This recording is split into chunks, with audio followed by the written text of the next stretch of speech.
Salut Blaireau Futé. Oui, bah bonjour. J'ai vu que tu avais un point de vue différent que celui qu'on voit sur les autres vidéos. Mais est-ce que tu pourrais nous expliquer pourquoi tu as ce point de vue différent? Oui, c'est pas, c'est, je pourrais dire au départ que si même si j'ai, ce qui m'a donné cette envie, si tu veux, de faire des vidéos, c'est justement par rapport aux armes, parce que moi, je n'avais pas particulièrement envie. J'ai un grand plaisir à regarder les vidéos des survivalistes et il y a des choses très intéressantes. Mais il y a quand même quelque chose qui me titille, qui me choque. J'ai un petit peu réfléchi là-dessus. Je dis, bah non. Là, je crois que c'est important que je donne mon avis parce qu'il n'y a pas eu vraiment beaucoup de gens qui se sont exprimés sur ce sujet de la façon dont j'ai l'intention de le faire. Ok. Voilà. Mais si tu veux, on voit pas mal de gens qui se prétendent des survivalistes et souvent des experts en survie. Alors ça, déjà, c'est assez paradoxal parce que comment on peut être expert en survie si on n'a pas soi-même été un survivant? On n'a pas se retrouvé dans une situation où il a fallu pendant des semaines, des mois, sauver sa peau par tous les moyens. Donc comment Mm. se, on peut se prétendre, si tu veux, comme moi je me prétends survivaliste dans le sens où bien que j'ai des expériences de voyage, où j'ai Mm. été très très près des fois de la survie, il a fallu que je sauve ma vie dans ces situations dans d'autres pays où on essaie de me voler mes Oui, chevaux ça et c'est pas, sûr. voilà. Donc voilà. Donc tu es J'ai- déjà un survivaliste. Un Ben, petit je peu. ne me prétendrai pas jusqu'à ce point-là, parce qu'il y a des gens qui méritent vraiment cette appellation-là, hein. D'accord. Disons que je m'y intéresse, j'ai des arguments, j'ai des choses à dire par rapport à ça. Mm. Alors, par rapport aux armes, voilà, on voit ces gens qui font des grands discours là-dessus, qui montrent des Ouais, armes, qui c'est montrent vrai. des armes, Beaucoup d'armes, ouais. Mm. et oui, et ce que je voulais dire par rapport à ça, c'est que je trouve ça très dangereux, Ouais. très très dangereux d'exhiber des armes et surtout de donner des tuyaux. Mm. Ils donnent des combines Mm. pour acquérir des armes sans permis, sans passer le permis de chasse par exemple. Mm. Et je pense que c'est le minimum si on veut une arme de Ah passer oui. le permis de chasse. Il ne faut pas Mm. dire aux gens, bah non, vous pouvez en avoir gratoche, enfin gratoche, en avoir, pas gratoche parce que ça coûte très cher en plus les armes, mais vous pouvez avoir simplement en vous inscrivant dans un centre de tir, enfin voilà, des combines comme ça. Mm. Et bien c'est pas cool Non, parce parce qu'il faut que savoir s'en servir quand même. faut savoir s'en servir. Une arme, il y a un maniement particulier au niveau de la sécurité. On apprend ça à l'armée, on apprend ça chez les chasseurs, c'est la base, comment on met l'arme, on la désactive d'une certaine façon, on plie le fusil, ou on ne pose pas le doigt sur la gâchette quand on se déplace. Mm. Enfin, c'est plein de petites choses, de petits détails qui sont tellement importants et fondamentaux dans le maniement des armes. Mm. T'as Donc, raison. donc, ça déjà, pour moi, c'est très grave. Parce que même si ces gens qui montrent les armes, c'est des gens qui eux-mêmes connaissent les armes, savent les manier, sont tout à fait, on peut dire qu'ils sont tout à fait sécurisants pour leur environnement, hein. Je pense que c'est des gens, malgré tout, qui ont la tête sur les épaules. Je Tu fais pas, penses aux chasseurs peut-être, non? non, je pense pas aux chasseurs. Je pense que les chasseurs, eux, ont Voilà. passé le permis de chasse. Donc eux, ils savent à peu près ce qu'ils font. À peu près ce qu'ils font. D'accord. Bon, il y a toutes sortes de chasseurs, malheureusement. Mais ils sont censés quand même acquérir Connaître, ouais. les bases pour le maniement des armes. Mm. Alors, bon, je disais que c'est survivaliste. Je fais aucun jugement de valeur contre ces gens-là, hein. Je ne m'attaque pas à leur personne. Je pense que de toute façon, je suis plus de leur côté parce qu'ils ont cette démarche de réflexion, de responsabilité par rapport à une éventuelle survie ou même à des choses de la survie qui touchent le quotidien, hein. Voilà, non, mais c'est simplement que je veux aller pousser les choses un petit peu plus loin. Et oui, imaginez-vous qu'il y a des gens un peu déséquilibrés, des gens fragiles, des gens suicidaires, par exemple, ouais, ou tout simplement des gens trop jeunes, et ça peut leur donner des idées. Je dis, tiens, après tout, ouais, ils ont un peu d'argent, on va s'acheter une arme, parce qu'ils tripent aussi sur la survie. C'est quand même un sujet passionnant, La intéressant. survie et les jeux vidéo aussi, non? Alors ça, c'est une autre histoire. Mais bon, Oui, ça peut d'accord. influencer, au contraire, oui, ça peut être influencé, peut-être pas dans le bon sens, où on Mm. appuie sur une gâchette, on tue Et plein de tout, gens. Ce tout se côté passe mal. virtuel qui est Mm. un peu déshumanisant, à mon avis, quoi. Mm. Alors, et oui, bah, ces gens, après, bah, ils peuvent faire n'importe quoi, hein. Et c'est comme ça que... Ah, tiens, d'ailleurs, je dirais pour compléter, j'ai des exemples un petit peu concrets. Mm. J'ai relevé, c'est hier, enfin Mm. hier j'ai relevé dans la montagne, dans le journal de la montagne, c'est le journal de l'Auvergne et la La montagne, région, hein. oui. Euh, des articles dans le même journal. J'ai juste regardé, j'ai dit tiens, je vais faire cette vidéo, là, je vais regarder dans le journal. J'ai même pas besoin de faire une recherche dans les journaux anciens. J'ai trouvé dans le journal même il y a 2 jours, par exemple, tiens, 13 ans, c'est le titre, c'est En examen 13 ans. Un adolescent de 13 ans, auteur présumé des tirs au plomb sur 2 écolières touchées vendredi dans la cour de récréation à Nice, etc. Voilà. Déjà un exemple. Un deuxième article, mais juste en dessous. Ça fait quand même beaucoup pour une seule journée. Une jeune femme de 22 ans, enceinte, a été mortellement touchée dans la nuit de lundi à mardi à Livry, dans la Nièvre, par un tir de carabine involontaire, déclenché par son compagnon, etc. Donc il avait une arme chez lui et voilà, il ne savait pas s'en servir. Oui, voilà. Voilà. Okay. Donc il y a encore d'autres articles, il y en a autant qu'on veut, on va pas lire le journal, mais c'est pour vraiment vous montrer que c'est pas de la blague. Ce que je vous raconte, c'est quand même, il y a des preuves quand même que on fait pas n'importe quoi avec les armes et on peut pas influencer les gens comme ça à prendre des armes. Si vous êtes vis-à-vis de certaines personnes, si vous développez vos thèses sur le survivalisme, si pour vous c'est important d'être armé, ben, ça vous pouvez argumenter, mais ne faites pas ça dans le vide comme ça devant, vous ne savez pas qui, parce qu'on ne sait pas à qui on s'adresse sur le net. Voilà. Mais alors, en t'écoutant là, je me pose une question, mais comment on fait alors pour se défendre si on n'a pas d'armes? Alors, pour se défendre, il y a bien d'autres... Enfin, si on n'a pas d'armes, attention, je parle des armes à feu là. Ça, c'est le propos de cette vidéo. D'accord. Maintenant, je pense qu'on peut avoir des armes, mais moi, ce que je préconise, parce que moi, j'ai pas d'armes à feu, j'en aurais pas. Et d'ailleurs, je pense que si j'avais eu des armes, je serais, à l'heure qu'il est, je ne serais pas en train de faire une vidéo, je serais en prison, je serais mort. Je me rappelle qu'une fois, j'étais en Roumanie et on voyageait. J'étais avec je traversais l'Europe avec une roulotte et un cheval. On était à deux, on était en convoi avec des amis, avec un ami, avec sa femme et sa petite fille. Et une nuit, on a été attaqué par un gang de voleurs de chevaux, enfin de voleurs de bestiaux en général. Et c'était limite, ça commençait à être très chaud, agressif. Et là, je pense que si j'avais une arme à feu, j'aurais sorti. Parce qu'on n'était vraiment pas à l'aise et on commençait vraiment à craindre pour nos chevaux et même pour nos vies. Hein. Ouais, Je pense que là, je pense que j'aurais sorti un fusil. Qu'est-ce qui serait passé? Peut-être qu'eux, ils étaient armés aussi. Du coup, ben, j'ai fait autre chose. T'as fait quoi? T'as trouvé une autre J'ai trouvé une autre solution? solution, oui. J'ai été chercher du secours. D'accord. Ben Et voilà. voilà, et j'ai réussi à m'en sortir comme ça. Donc, bon, ça c'est un exemple, j'en aurais d'autres comme ça, hein, où il fallait mieux pas des fois que j'ai une arme à feu pour me défendre, ou un coup de colère, et c'est vite fait, on appuie sur un bouton, et ça y est, ça part, c'est terminé, et après, ben, vous regrettez ça toute votre vie, hein, parce que vous avez tué quelqu'un, et c'est complètement débile, quoi. Alors, en plus, il y a 99% à peu près des agressions qui se passent à l'extérieur de votre domicile. Donc, même si vous avez une armurerie à la maison, vous n'allez pas dire au mec qui vous agresse, attendez, je reviens chercher Oui, mon parce bazooka. qu'on n'a pas le droit d'avoir une arme sur soi en Non, France. non, ça c'est, Ok. on n'a pas le droit. Et il faut avoir un permis pour porter une arme. Même un couteau. Euh, même un couteau, c'est maintenant, bon, ça, le couteau, on en reparlera plus tard. Parce D'accord. que moi, j'ai prochaine souvent un couteau vidéo. chez moi, on habite à la campagne. Voilà. Bref, ça, le couteau, on en reparlera. D'accord. Donc, je disais, par contre, je dis pas qu'il faut pas se défendre si on se fait agresser. Mhm. Il y a plein d'autres façons de se défendre. Je vous encouragerais vivement à pratiquer la self-défense, à prendre des techniques de combat. Et, parce que bon, les gens qui vous attaquent ne sont pas forcément armés d'une arme à feu. C'est assez rare en France. On n'est pas aux États-Unis. Aux États-Unis, peut-être que mon attitude serait différente. Là, je dirais peut-être qu'il faut porter une arme. Je ne sais pas. Je ne peux pas vous le dire, je ne suis pas américain. Je ne vis pas là-bas. Hein. Quand j'écoute les vidéos de Vol d'Ouest, tout ça, je me dis, bah, peut-être que lui, certainement, dans son énergie, dans sa dynamique, dans son univers, c'est peut-être important d'avoir des armes. Mais nous, là, en France, en Europe, en Angleterre, par exemple, où les gens ne sont pas armés, j'ai un ami qui est commissaire à Scotland Yard, il ne porte pas d'armes, il n'a pas d'armes chez lui, quoi, et il ne s'en porte pas plus mal. Voilà. Donc, c'est pas comme on dit, un bisounours, comme certains disent. On peut ne pas aimer les armes et ne pas être non plus un bisounours. Et ça, je vous le garantir en ce qui me concerne. Voilà.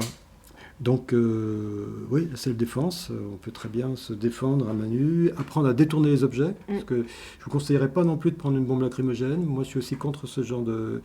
Non pas que je trouve ça nul, mais il faut déjà soi-même être aguerri à la self-défense à main nue. Parce que quelqu'un qui a peur, qui sort une bombe lacrymogène pour se défendre, moi, imaginons que je sois un agresseur. Si quelqu'un sort une bombe lacrymogène, je pense qu'en 2 secondes, je vais choper, je vais foutre dans la gueule sa bombe lacrymogène. Donc du coup, ça servira, ça va se retourner même contre voilà, nous. Voilà, ça, il faut penser à ça, aux armes qui peuvent se retourner contre vous. Donc moi, je vous encourage vivement à pratiquer la self-défense. Il y a plein de méthodes, on en reparlera. Moi, je pratique ça depuis 30 ans. Depuis 30 ans, je pratique la self-défense. J'ai commencé très jeune et je m'entraîne tous les jours. C'est une passion en plus et ça vous permet de garder une forme physique extraordinaire. C'est pour ça que vous dites toujours, à la fin de vos vidéos, faites du sport. Oui, voilà, c'est un petit clin d'œil humoristique. Alors, dans le cas d'un effondrement sociétal et d'un chaos généralisé, là, les gens ils vont être livrés à eux-mêmes. Et ça va être l'anarchie. Qu'est-ce que tu pourrais faire, toi? Qu'est-ce que tu comptes faire dans cette situation? Dans cette situation sans armes, toujours voilà, sans armes à feu. Toujours sans armes, oui. Eh bien, j'ai quand même un peu réfléchi là-dessus et j'ai analysé cette situation. J'ai imaginé, parce que c'est très difficile tant qu'on n'a pas vécu ça, de savoir vraiment comment ça va se passer. Mais j'ai étudié ça un petit peu je dirais, avec ma pratique du combat, de la self-défense. C'est-à-dire qu'en self-défense, on imagine des agresseurs éventuels, des types d'agressions, des types d'attaques, et à partir de là, on construit notre self-défense. Comment un boxeur va t'attaquer, comment un type bourré va essayer de t'attaquer, est-ce qu'on va te frapper à la tête, est-ce qu'on va commencer par frapper, on va donner un coup de pied, on essaie de trouver des statistiques qui font que on a plus de chances de se faire attaquer par ce type de personne de telle et telle façon, etc. Bon, il y a toute une approche, je dirais, scientifique par rapport à la self-défense. Et bien là, pour ce genre de choses, c'est pareil, c'est de la self-défense, mais face à une société, face à des groupes. Alors, qu'est-ce qu'on fait dans ces cas-là? Moi, j'ai découpé ça, j'ai fait 3 catégories d'agresseurs potentiels. Le premier groupe sont nos proches, parce qu'au début d'un effondrement, les premiers qui vont venir, si vous êtes préparés... Ce sera des agresseurs, enfin, ce sera des gens qui viendront demander de l'aide. Voilà, c'est ça. Voilà, il va falloir un petit peu faire le tri là-dedans. Mais vous êtes préparés, même si vous en avez parlé à vos amis, à vos voisins, ils ne se sont pas préparés. Et ces gens, ils savent malgré tout que vous pouvez peut-être les aider, parce que vous avez aussi, vous êtes organisé même au niveau agricole, vous avez fait un potager, vous avez peut-être des poules, ça, oui, voilà, etc. Mais bon, les gens savent que vous avez des réserves. Ce sera vos voisins, ce sera peut-être des amis. Et alors, ils vont venir s'accrocher à votre porte avec leurs enfants et tout le monde. Et qu'est-ce que vous allez faire? À quoi ça va vous servir à ce moment-là d'avoir des armes? Comment vous allez répondre à cette agression entre on va pas leur tirer dessus non plus. Est-ce que vous allez flinguer vos voisins et vos amis, etc. Non, ça va être un peu alors là, compliqué. Moi, je vous dirais là-dessus, j'ai pas encore la solution, quoi. J'ai pas la solution. C'est à réfléchir. Oui, là, je pense que... Alors, ça, c'est la première... Premier point, donc là déjà les armes à feu là-dedans on n'a pas besoin, déjà là on peut l'exclure. Deuxième, alors ça on voit ça, c'est quelque chose qui revient assez souvent, c'est une constante, quand il y a des famines, quand il y a des guerres, on voit très vite se constituer des bandes d'enfants. Soit des sont enfants envoyés par les adultes alors pas forcément, enfants, on voit des bandes qui traînent comme ça, des bandes de gamins, on voit ça en Haïti, on voit ça dans des pays où les gens... Alors imaginez-vous qu'une bande de gamins qui viennent, ils vont essayer de passer par-dessus de vos clôtures parce qu'ils sont affamés, quoi. Ils viennent, voilà. Alors qu'est-ce que vous allez faire là? Vous avez 5, 10, 15, 20, 30 gamins qui vont débarquer chez vous. C'est un petit peu comme les petits Roumains qui attrapent les gens, qui essayent de piquer les gens dans le métro. On est assez pris au dépourvu parce qu'on ne va pas frapper. Oui, complètement démunis. On ne va pas frapper un enfant et c'est vraiment gênant comme situation.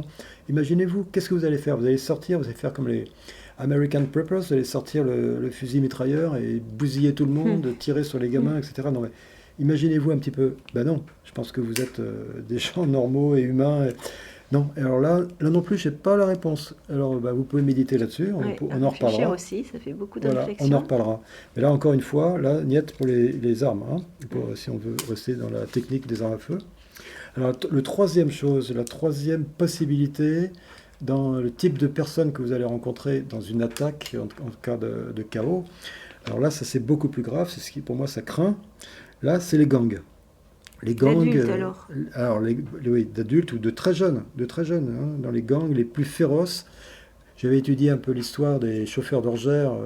C'était une bande de brigands au 19e siècle qui écumaient les campagnes, hein.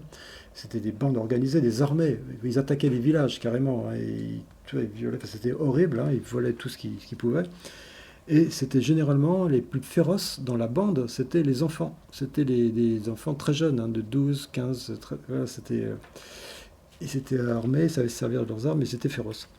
Alors bon, j'imagine ces gangs-là, alors il y a soit des bandes ou des gangs ou familles, groupes ethniques, qui sont, eux, depuis très longtemps, hein, qui sont depuis toujours, je dirais, dans le mode survivant. Et ça fait longtemps que la plupart de ces gens-là sont comme ça, ils sont en mode survie. Ils sont aguerris à la débrouille, au vol, et ce serait pas compliqué pour eux de passer au meurtre et pire encore. Alors, Et aussi, vous n'avez pas, il n'y a pas. alors là, évidemment, là, on pourrait se dire, ben, face à un groupe comme ça, là, il faut des armes. C'est évident, hein, tu as une bande de sauvages comme ça qui t'attaquent. Là, tu te dis, ben, il faut être armé, on va tirer dans le tas, etc. Sauf que ces gens-là, ils sont monstrueux, c'est des sadiques, c'est des fous de meurtre, etc. Hein, parce qu'on devient fou dans ces cas-là. Ces bandes, les gens se deviennent vraiment des psychopathes. Est-ce que vous croyez que ces gens, même s'ils sont fous, est-ce que vous croyez qu'ils sont complètement inconscients? Ben non, pour moi, c'est des professionnels du meurtre, hein, et du vol. Donc, ils ne vont pas vous envoyer un SMS pour vous dire bon, coucou, c'est nous, on va vous attaquer demain à 8h, on sera 25, etc. Non. Ce qu'ils vont faire, ils vont vous observer. C'est sûr, Ils vont voir vous nos observer. habitudes et tout Voilà, ça. un Pour petit voir peu comme le quand renard qui va attaquer un poulailler. Oui. Le renard, voilà, moi j'ai beaucoup de respect pour cet animal parce que je le trouve magnifique, parce que c'est un animal tellement intelligent. Rusé comme un renard. Voilà, il peut passer une semaine ou plus à regarder ce que fait le propriétaire, par où on peut passer.